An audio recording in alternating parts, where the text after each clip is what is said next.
মাংস সেবা নেব বললেন। মহারাজ কর্ণ বলে উঠলেন, আমি তো রাজা, আমার গৃহে মাংসের কোনো অভাব নেই, আমার গৃহে অনেক প্রকারের মাংস আছে, আপনি বলুন না কোন মাংস সেবা করবেন। আমার গৃহে কোন কোন মাংস আছে জানো? তাহলে শোনো, মৃগ মাংস, পক্ষী মাংস,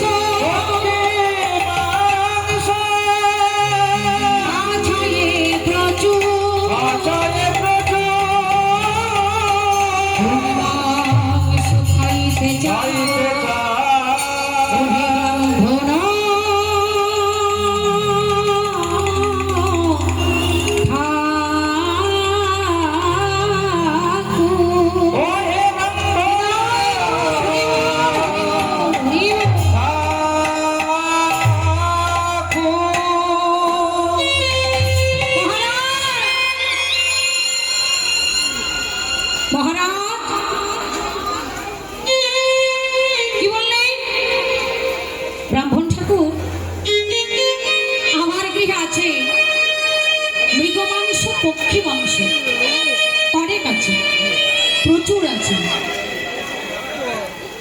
আপনি বলুন না কোন মাংস সেবা করব। ব্রাহ্মণবী ভগবান বলে উঠলেন, মহারাজ মাংস সেবা নেব ঠিকই, তবে তার আগে তোমাকে আর একটা প্রতিজ্ঞাবদ্ধ হতে হবে।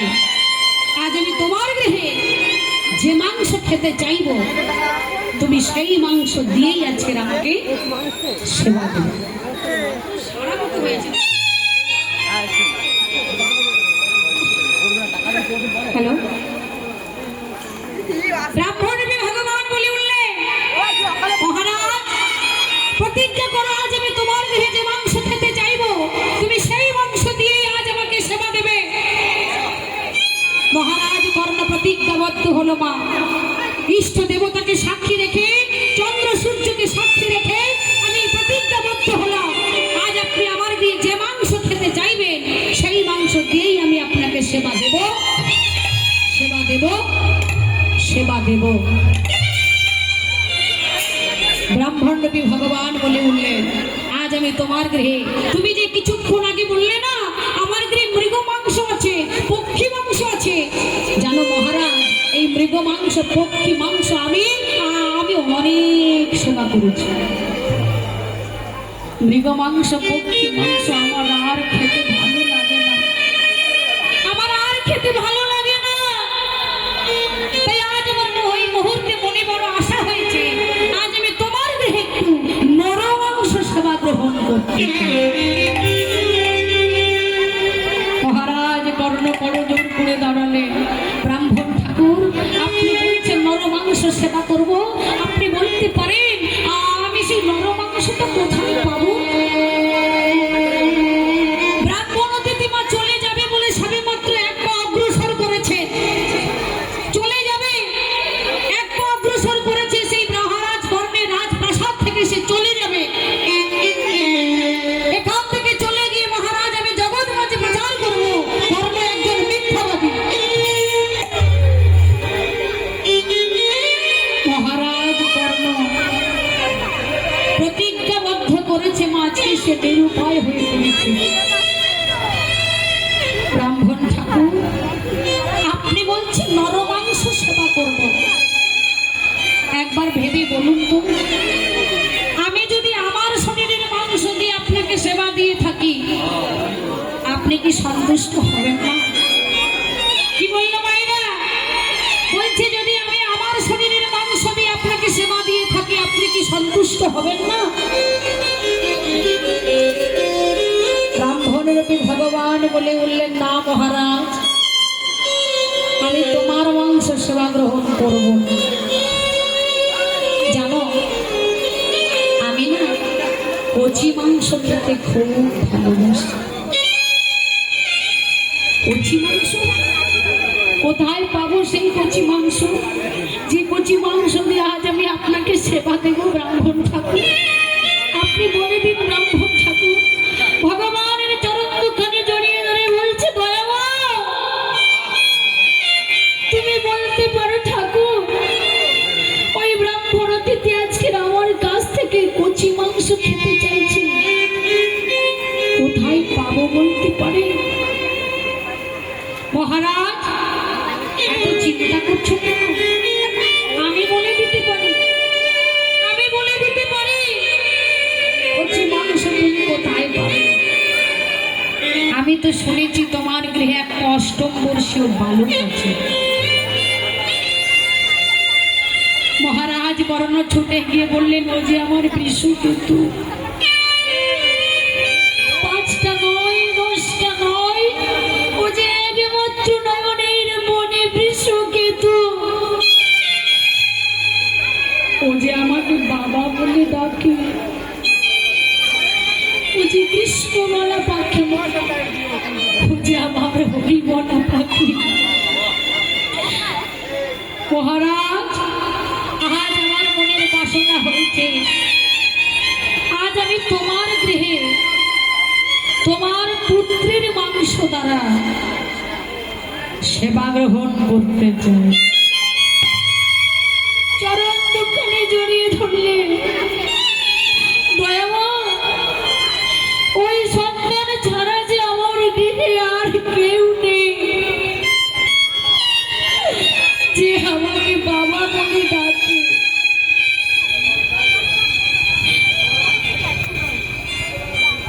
ব্রাহ্মণ রূপী ভগবান বলে উঠছে, মহারাজ,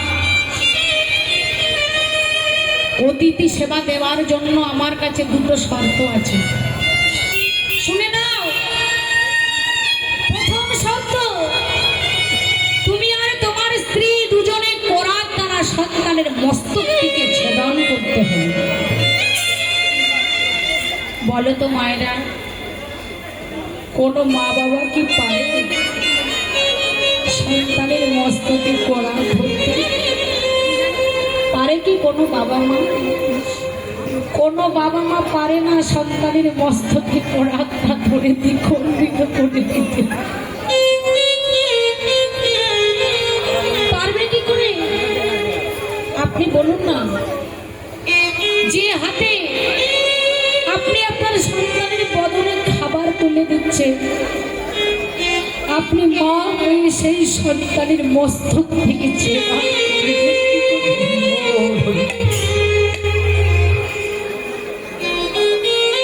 মহারাজ করুণ বলে উঠলে। দ্বিতীয় সত্য কি জানো? তুমি আর তোমার স্ত্রী কোরাত দ্বারা যখন সন্তানের মস্তক থেকে ছেদন করতে যাবে, দ্বিতীয় সত্য, কার্যকালে তোমাদের দুজনার কারো নয়ন থেকে যদি বিন্দু মাত্র অশ্রু পতিত হয়, আমি তোমাদের গৃহে সেবা গ্রহণ করব না, করব না, করব না। ভগবানের চরণ দুখানে জড়িয়ে ধরলে,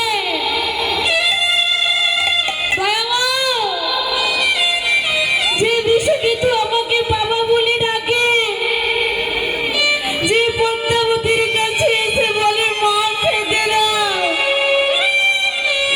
বাবা মায়ের আদর যত্ন স্নেহ মায়া মমতায় ওকে বন্ধনে জড়িয়ে রেখেছিল, ওই সন্তানের মস্তকে আমরা কোরাত ধরবো কি করে? ভগবানের চরণ দুখানে জড়িয়ে ধরলে, কেউ তো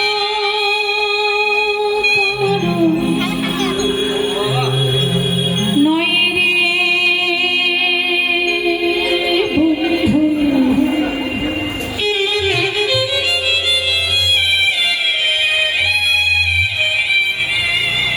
জগতে কেউ তো কারণ,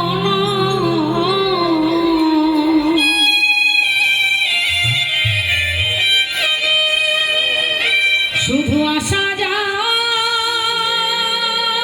পথের দেখা,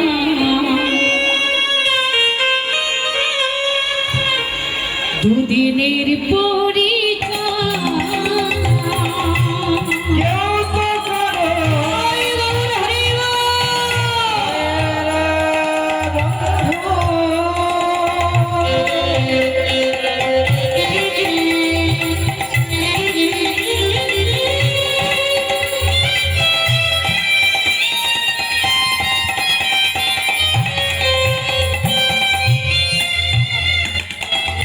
কেউ তো কারো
মুখে কৃষ্ণ কথা বলি,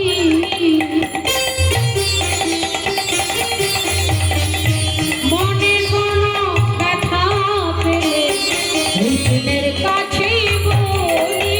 আমি সোজা পথে চলি,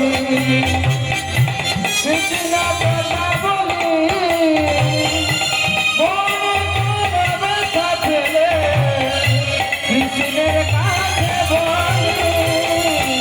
সোজা পথে চলি, কৃষ্ণ কথা বলি, মনে কোনো ব্যথা পেলে কৃষ্ণের কাছে বলি। আমি সোজা পথে চলি, মুখে কৃষ্ণ কথা বলি, মনে কোনো ব্যথা পেলে কৃষ্ণের কাছে বলি। কৃষ্ণ ভজ কৃষ্ণ তপ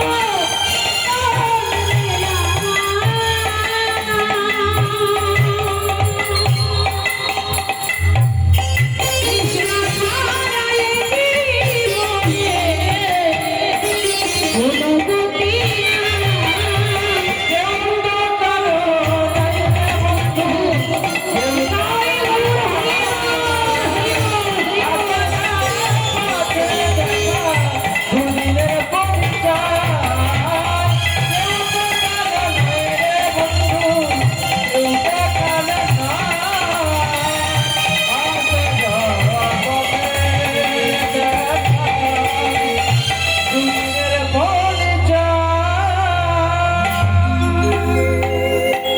পদ্মাবতীর কাছে উপস্থিত হলেন মহারাজ কর্ণ পদ্মাবতী।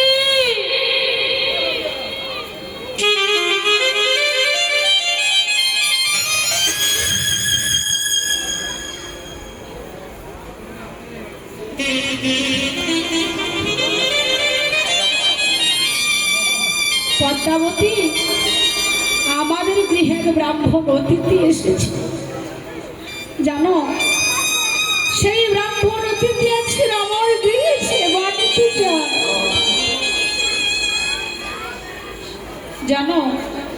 ব্রাহ্মণ অতিথির মনে বড় বাসনা হয়েছে, সে আজকের আমার গৃহে মাংস সেবা নিতে চায়। তবে আমাদের গৃহে যে যে প্রকারের মাংস আছে কোনো মাংসের সেবা চায় না। তার মনে আশা হয়েছে সে আজকের আমার গৃহে নর মাংস সেবা করবে জানো মা। মহারাজ কর্ণ বলে উঠলে, জানো পদ্মা, মৃগ মাংস পক্ষী মাংস যেগুলো আছে ব্রাহ্মণ অতিথি কোনো মাংসের সেবা চায় না। তার মনে আশা হয়েছে সে আজকের আমাদের গৃহে নর মাংস সেবা করবে। আমাদের যে একমাত্র পুত্র বৃষকেতু, সেই বৃষকেতুর মাংস দ্বারা তাকে সেবা দিতে হবে। পদ্মাবতী নয়নে জলে বক্ষ ভাসিয়ে কাঁদছে, স্বামী, যে সন্তানের বদনে আমি খাবার তুলে দিই সেই সন্তানের মস্তক থেকে আমি ছেদন করবো কি করে? মাননীয় ভক্তমণ্ডলী, ভক্তিমতী মাগো, বাবা ঠাকুর, মায়ের ভালোবাসাটা এমনই ভালোবাসা, দেখবে মায়ের ভালোবাসার কাছে কারোর ভালোবাসার তুলনা পাবে না। কথায় বলে যার মা আছে তার সব আছে, আর যার মা নেই, এই জগতে যারা মা হারা হয়েছে, যারা মা হারা হয়েছে তারাই বুঝতে পারবে মায়ের ভালোবাসাটা কতটা মায়া মমতার বন্ধনে জড়িয়ে থাকে। কথাই বলে না মা, বাংলায় একটা প্রবাদ বাক্য আছে, আপনারা শুনে থাকবেন। বলছে, রুটি বলো মুড়ি বলো ভাতের সামো নয়, মাসি বলো পিসি বলো মায়ের মতো নয়। কথাটা মিলিয়ে দেখুন মা, আপনি মুড়ি খাবেন, রুটি খাবেন, লুচি খাবেন, যাই খান না কেন, ভাতের মতো আপনি পাবেন না। পাবেন কি ভাতের মতো? আর আপনার মাসি ভালোবাসে, কাকিমা ভালোবাসে, জেঠিমা ভালোবাসে, আপনাকে পাড়া প্রতিবেশী সবাই ভালোবাসবে, কিন্তু আপনার মা যদি বেঁচে থাকে, সেই মায়ের ভালোবাসার কাছে আপনি কারোর ভালোবাসার তুলনা পাবেন না। ভাই বলো, বন্ধু বলো, ভগ্নী কাঁদে 3 দিন, মা জননী কাঁদে সে বাঁচে যতদিন। আপনি ভাবুন না, আপনি মারা যাবেন, আপনি মারা গেলে আপনার ভাই কাঁদবে, বোন কাঁদবে, সবাই কাঁদবে। 2 দিন, 4 দিন, 10 দিন, 15 দিন, 1 মাস, 2 মাস কাঁদবে, কিন্তু আপনি মারা গেলে আপনার মা যদি বেঁচে থাকে সারা জনম ধরে কাঁদবে। মায়ের হাড় থাকে যদি শ্মশানে পোতা, সেই শ্মশান থেকে মা উঠে বলে, আমার বাছা কোথায়? মা জননীর দুঃখের কথা বলিব কেমনে,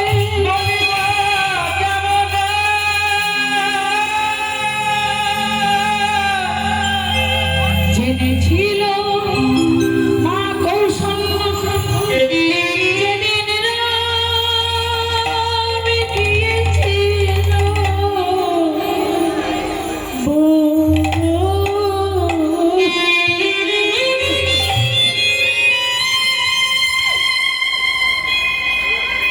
পদ্মাবতী বলে উঠছে, স্বামী, সেই সন্তানকে আমি আর কোনোদিন চোখে দেখতে পাবো না।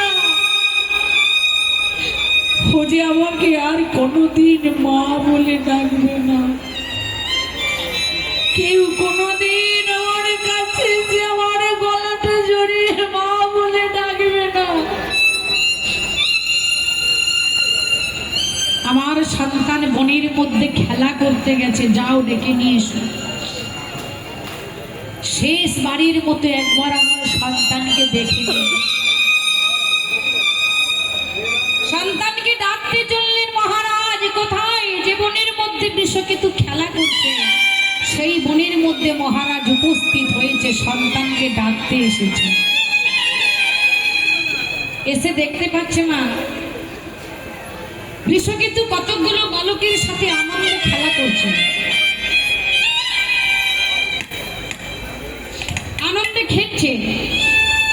খেলা সাথীদের ডেকে ডেকে বলছে, এই ভাই, আজ আমার মনে হচ্ছে কে যেন আমাকে বারবার করে ডাকছে।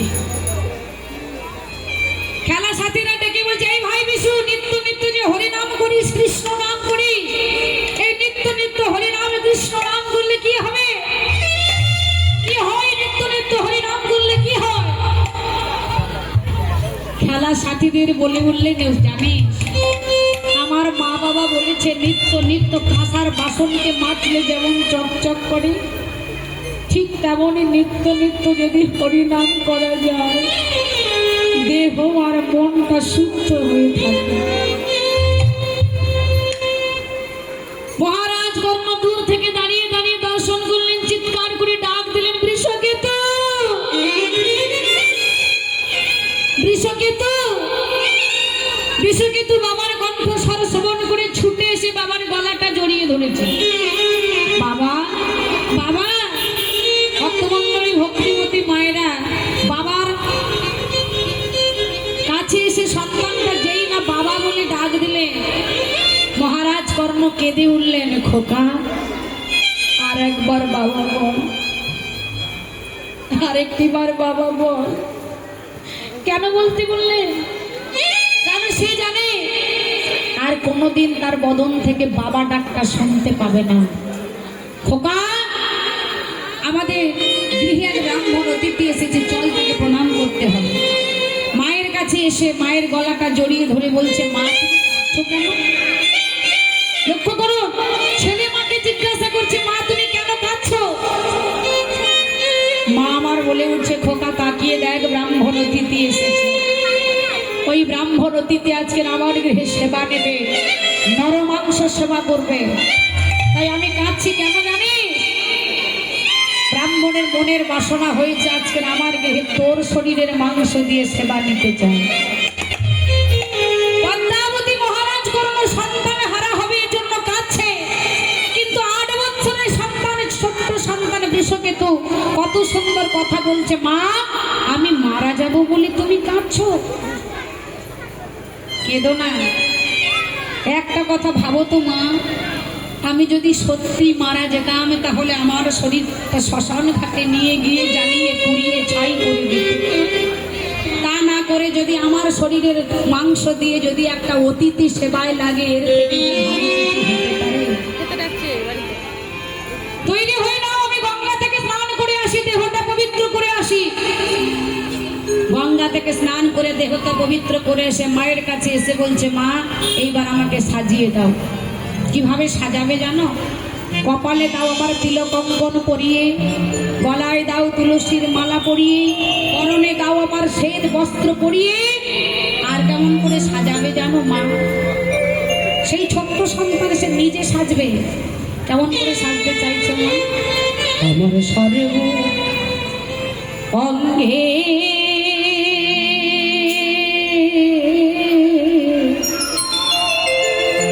মাগো লিখে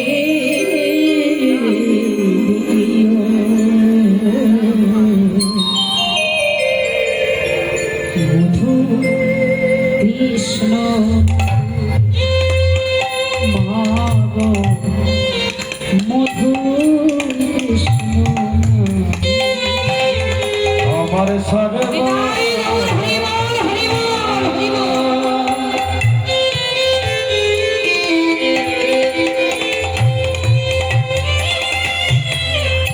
অঙ্গে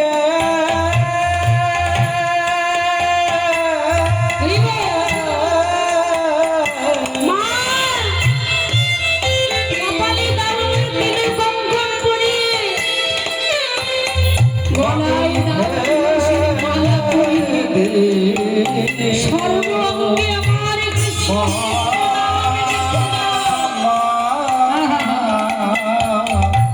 আমার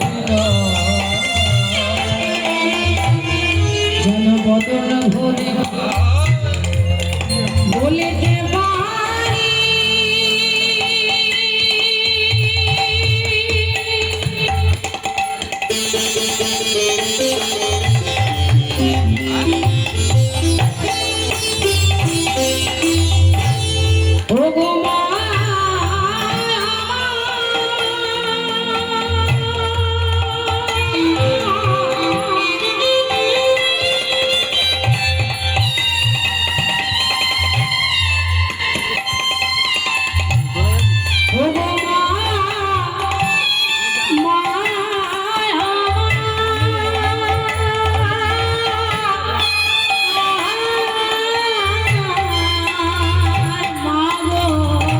জনবদন ভরে বলিতে পারি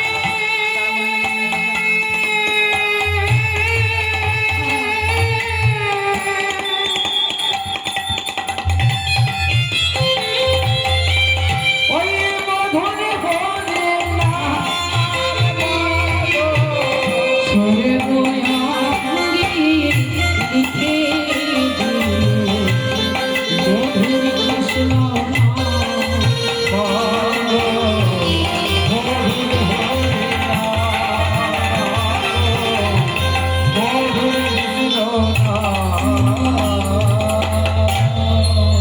পদ্মাবতী মা আমার সন্তানকে ডেকে বলছি, খোকা সাজানো হয়ে গেছে বাবা।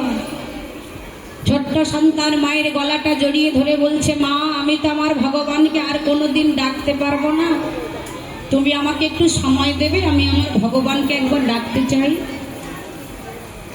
মাননীয় ভক্তমণ্ডলী, ভক্তি ভক্তি মায়েরা, বাবা ঠাকুর, আসুন আজকের আমরা সবাই মিলে বৃষকেতুর জন্য একটু প্রার্থনা করব।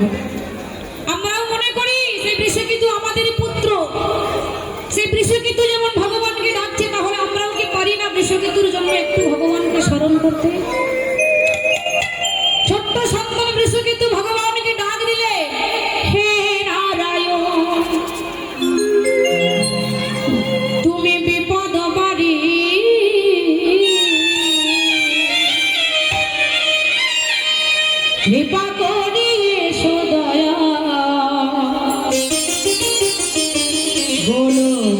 বিহার অগতির গতি তুমি দুর্বলের মন জানি বিপদে পড়েছি আমি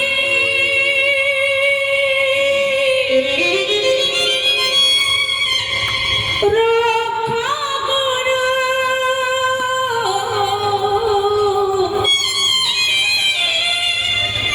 হে হরি হে হরি হে হরি হে হরি হে হরি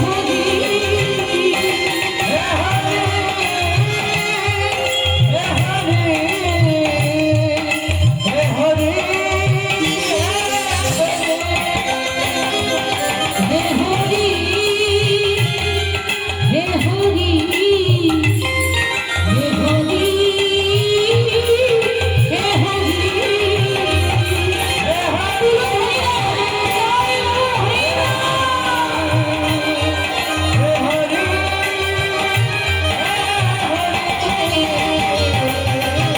হে হে নারায়ণ তুমি বিপদহারী কৃপা করে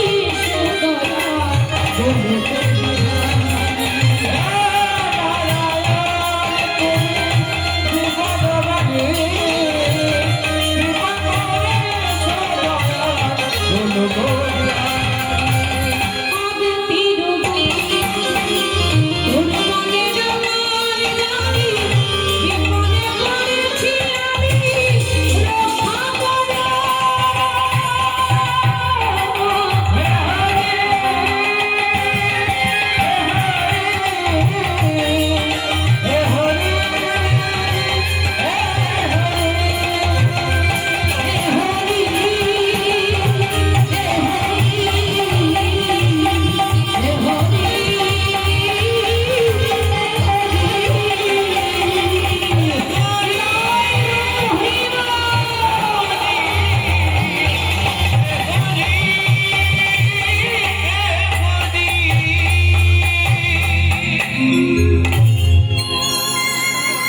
পদ্মাবতী মহারাজ বর্ণ সন্তানের মস্তকে খোরাক ধরলেন। ভক্তমণ্ডলী ভক্তিমতী মায়েরা বাবা ঠাকুর ব্রাহ্মণরূপী ভগবান বসে বসে মনে মনে ভাবলেন, আমি তো পরীক্ষা করতে এসেছি মহারাজ কর্ণকে, কিন্তু আমার ভক্ত কৃষকেতুর যে অনেক কষ্ট হবে। আমি তো চাই না আমার ভক্তের কষ্ট হোক, কারণ ভগবান নিজেই বলেছেন, ভক্ত আমার মাতা পিতা, ভক্ত আমার গুরু, ভক্ত আমার নাম রেখেছেন শ্রী বাঞ্ছা কল্পতরু।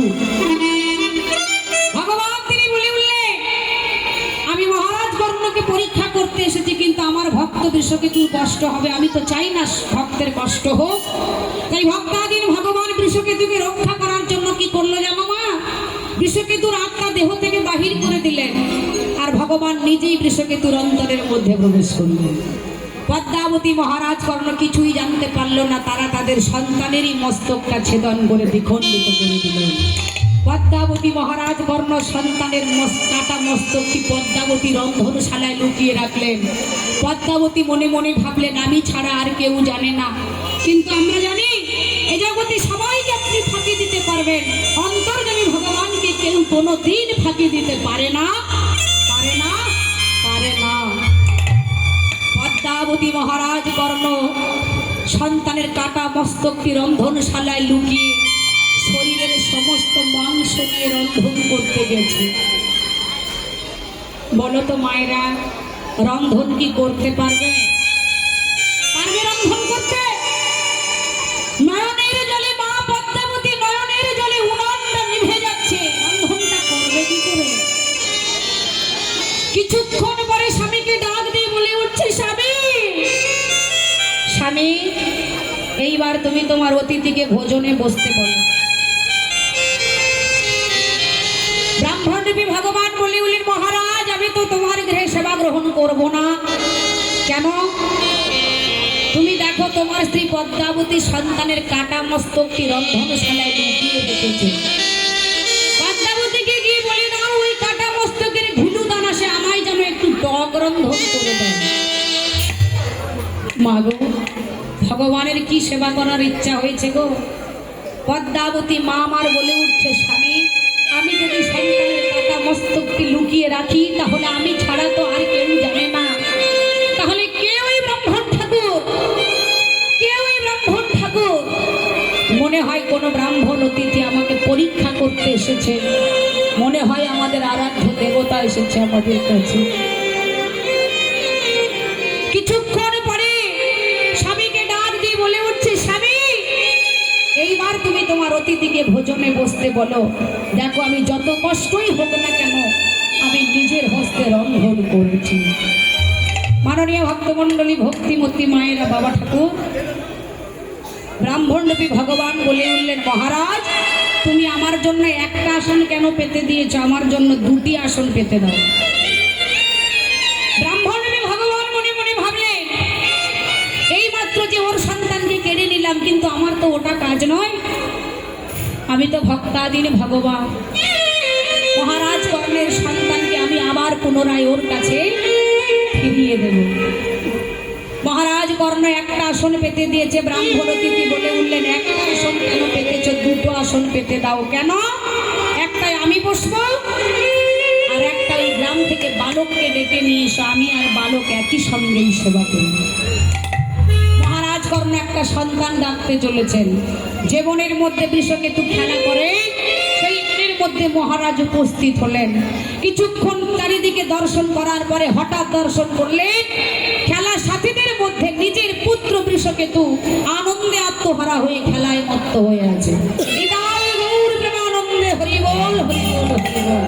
হরে মুরারি মধু কৈত ভারি গোপাল গোবিন্দ মুকুন্দ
বৃষকেতু তাড়াতাড়ি করে মায়ের কাছে ফিরে এলেন। পদ্মাবতী, মহারাজ কর্ণ, ছোট্ট সন্তান বৃষকেতু তিনজনে ধরাধরি করে ব্রাহ্মণ অতিথির চরণ দুখানি জড়িয়ে ধরলেন। ভক্তমণ্ডলী, ভক্তিমতী মাগো, বাবা ঠাকুর তিনজনে ধরাধরি করে ব্রাহ্মণ অতিথি চরণ দুখানি জড়িয়ে ধরে বলে উঠলেন, ব্রাহ্মণ ঠাকুর আমরা বুঝতে পেরেছি আপনি সামান্য ব্রাহ্মণ অতিথি নয়, কোনো দেব দেবতা এসেছেন আমাদের পরীক্ষা করার জন্য। এবার আপনার পরিচয়টা বলুন। তিনি ব্রাহ্মণ বেশ ধারণ করে মহারাজ কর্ণকে পরীক্ষা করতে এসেছিলেন। তিনি বলে উঠলেন, মহারাজ কর্ণ সত্যি আমি সামান্য ব্রাহ্মণ অতিথি নই, আমি হলাম স্বয়ং ভগবান কৃষ্ণচন্দ্র। আমি পরীক্ষা করতে এসেছিলাম, তুমি পরীক্ষা উত্তীর্ণ হয়েছ। আজ থেকে তোমাকে সবাই এক নামে চিনবে, আজ থেকে তোমাকে সবাই বলবে মহাভারতের কর্ণ, মহারাজ দাতা কর্ণ। হৃদয় গৌর মাননীয় ভক্তমন্ডলী, ভক্তিমতী মায়ের আপনারা বুঝতেই পারছেন, ভক্ত ভগবানের মিলন আমাদের এখানেই সমাপ্ত। চলুন এইবার আমরা সবাই মিলে একত্রিত হয়ে রুদ্র রাধা গোবিন্দের ভজন গান আস্বাদন করে এবার উঠে পড়ুন মায়েরা, আমরা সবাই মিলে নৃত্য করবেন। দুটি বাহু তুলে আপনারা সবাই মিলে বৃন্দাবনে শ্রী রাধারানীর নামে জয়ধ্বনি দেবেন। বলি রাধা